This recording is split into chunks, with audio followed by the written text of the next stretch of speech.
Hey, what's going on, guys? It is TrainerOblivio. Thank you for making it to the end of this series. I'm super excited to be able to bring it to you guys. We've gotten to the very last subject that I'm covering in my Scarlet and Violet videos. So without further ado, we're going to go ahead and go over shiny hunting. Alrighty, guys, as I mentioned, today's topic is going to be shinies.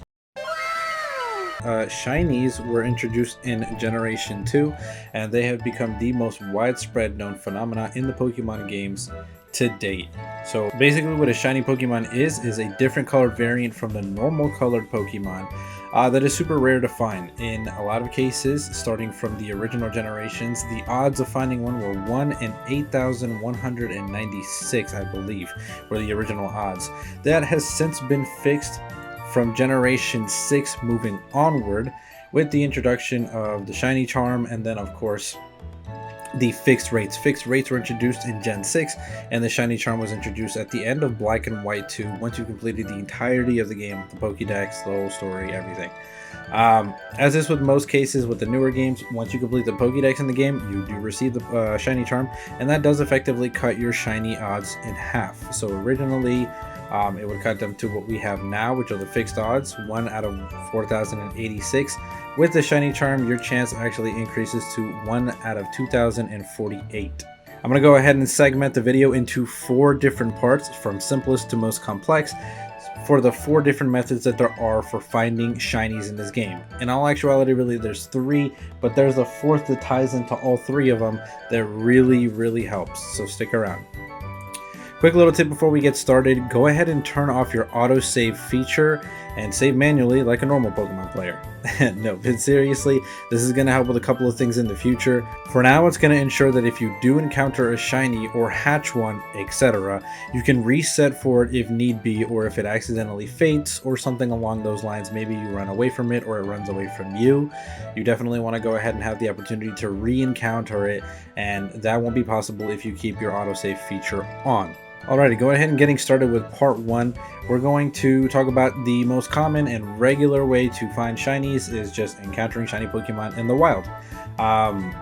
People can go an entire gameplay without finding a single shiny. I found, for example, a shiny within the first hour of streaming and playing Pokemon Scarlet and Violet. When I first picked up the game, it really is just a roll of the dice, and it depends on how lucky you are.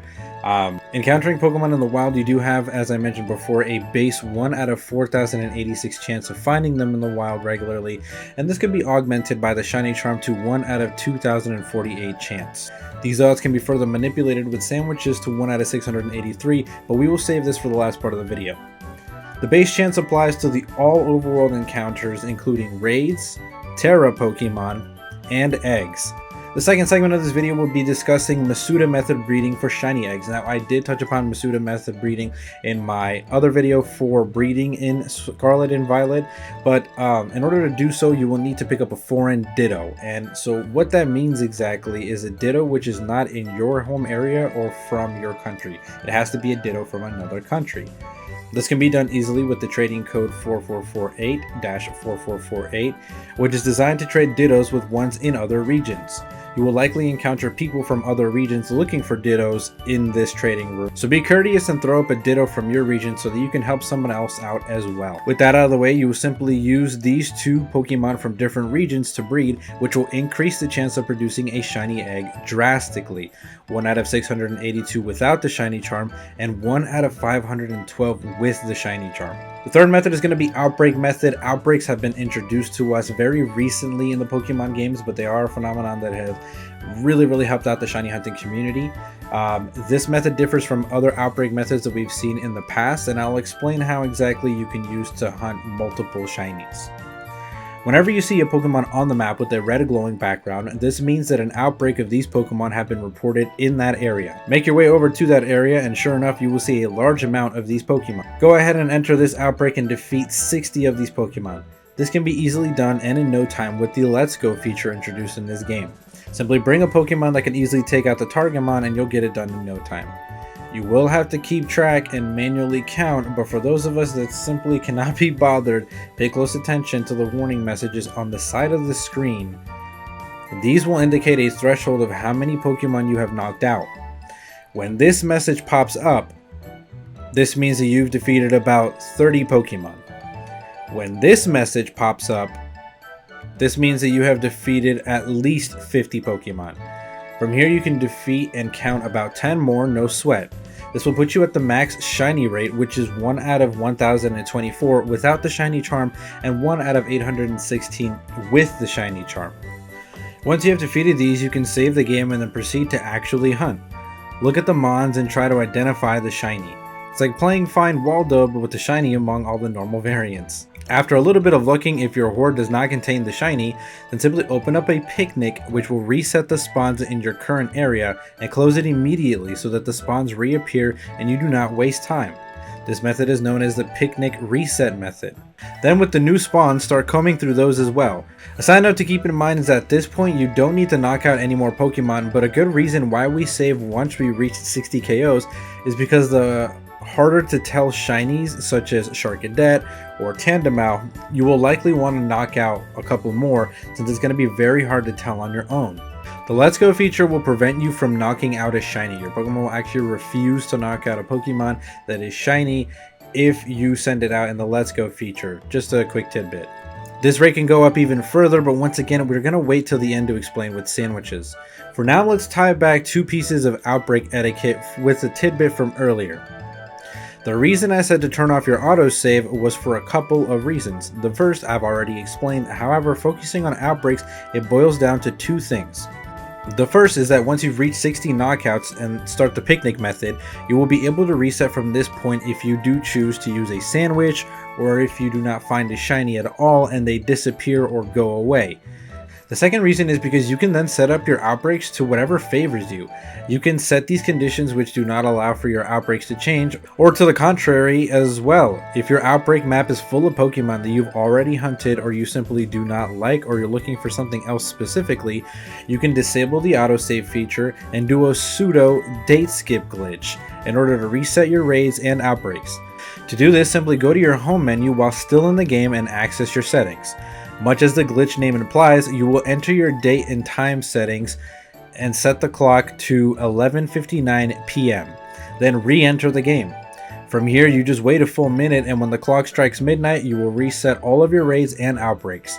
Rinse and repeat if need be. Alrighty guys, this is the last part, and this is the juicy stuff because in this generation, sandwich powers have been introduced. In the past, we did have O powers and Roto powers, which would help with various things such as breeding and shiny encounters and encounters in general. But in this game, sandwich powers are pretty great. They allow us to create sandwiches which we can use to hunt shinies and very dramatically increase the odds for shinies. Before we get started, I did want to share a couple of things. First things first, I want to put on screen right now a wonderful chart that was given to me by Mike. Huge shout out to Mike. And it shows every typing and the ingredients needed for these sandwiches, the powers you get, Encounter, Sparkle, and Title, which you will need. Just breaking it down a little further, Sparkle boosts your shiny odds, Encounter increases the rate encounter of the Pokemon, which by default increases your shiny odds because the more of a Pokemon that you encounter, the more rolls for a shiny and the more chances you have as well. And Title increases the odds of receiving a rare title for your Pokemon, making it that much more rare. Secondly, I will list the towns in which you can find sandwich materials and which town has what exclusive ingredients from other towns, so you don't have to go on a wild goose chase for these items. Of course, lastly, you will need Herba Mysticas for this, so please be aware that the best sandwiches will require you to be post-game, since it's the only way for you to access raids that have access to Herbas, but they can still be done in-game. Okay, let's approach this by showing how it affects in each category. When you use a sandwich to hunt a random Pokemon in the wild, it will increase the shiny rate to 1 out of 1024, or 1 out of 683 with the shiny charm. These odds are much higher than normal, however they only last for about 30 minutes, but they can be used very effectively if used properly.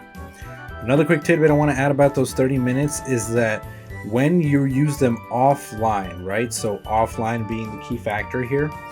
If you put your Switch on sleep mode and go away from the Switch, right? Or you don't have the time to allocate those 30 minutes, just like with the egg breeding video, you don't really have to. With any kind of sandwich power, you can step away as long as you put it on sleep mode. It'll conserve the time that you have for it, and then when you pick it back up again, you will have all the time that you need in those 30 minutes to continue forward. What I mean by that is that there's a certain etiquette to follow when hunting. For example, know what you're going to hunt and what area they spawn in. So you want to ask yourself, is this a good area to hunt this Pokemon? And what sandwich would suit it best? These questions need to be asked since you only have that 30-minute window, and although you can reset, you want to make the most out of your sandwich. For example, I can find Paldean Wooper in this swampy area of the map, and they do spawn very frequently here, so it is a good place to find Paldean Wooper, as opposed to other places. But I would likely want to use a ground sandwich since the ground mons that you can encounter around this area are much fewer than the of poison Pokemon. Knowing your area and the best typing for your sandwich will optimize your shiny hunt. When you use a sandwich on an outbreak, it will increase the odds to a staggering 1 out of 512 with the shiny charm, sparkling power, and 60 plus KOs. I do just want to add this last bit at the end here. I personally do not like using sandwiches with outbreaks because it's such a safe hunting method that I have gotten up to 4 shinies with just picnic resets without using a sandwich. And because herbos are hard to come by, I don't really want to waste them on something that's already easily obtainable. I would rather save them for a hunt such as Area 0 Pokemon or Pokemon that don't appear in outbreaks. So for those reasons, I actually don't like using the sandwiches, but that's just my personal opinion. If you do want to use a sandwich, once again, the best and most optimal method for shiny hunting, which will guarantee a shiny very, very quickly, is an outbreak. After 60 plus resets, save the game, use a sandwich, and you will have a phenomenal chance of encountering multiple shinies. At any rate, guys, that is just me signing off with all of the information that I know in regards to shiny hunting in Scarlet and Violet. Using all of these methods in combination, or in a combination of those methods, will assist you in getting the highest yield for shinies possible. So, happy hunting as always. I wish you guys the best. You guys are amazing. Thank you so much for tuning in. I've been TrainerOblivio, and TrainerOblivio checking out. Have a good one, y'all.